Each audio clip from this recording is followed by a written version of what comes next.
All right, we're going to take a look at a quick little reminder as to multiplying polynomials. And we're going to look at a couple examples of this, not all of them that are in the notes, but we'll go through a couple.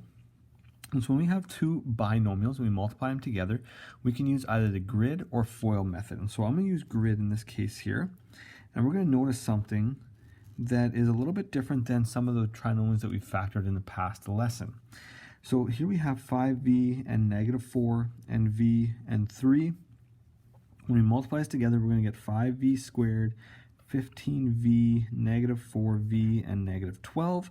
When we combine this, it'll be 5v squared plus 11v minus 12. Now, I went through that very quickly, and it's just a little reminder that you can go through and check the work as well. Go through a little slower, but make sure we remember how to multiply binomials.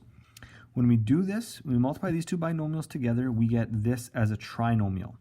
Now, if you remember in the previous lesson, what we were doing is taking this trinomial and trying to convert it back into two binomials, trying to factor it and find what are the two factors that we have.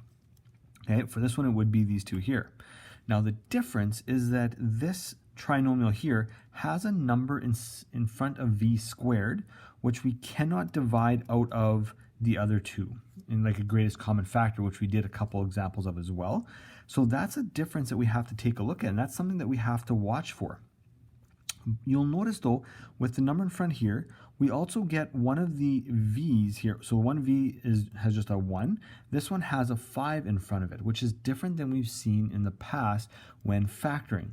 And so this is where we're going to go through factoring when our v is not equal to, or sorry, our a value, what is in front of the v squared, is not equal to 1.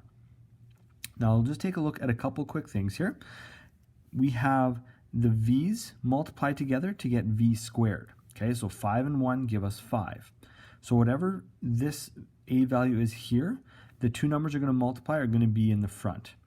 The last value here, -12, is -4 and 3. Those two multiply together to get -12. And our middle value is going to be some combination, again, of both. Okay, so some combination of both.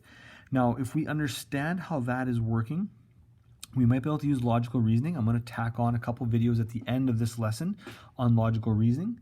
But for the time being, okay, we're going to go through decomposition as well, again, as to how to solve these and how to go backwards from our trinomial back to our binomial.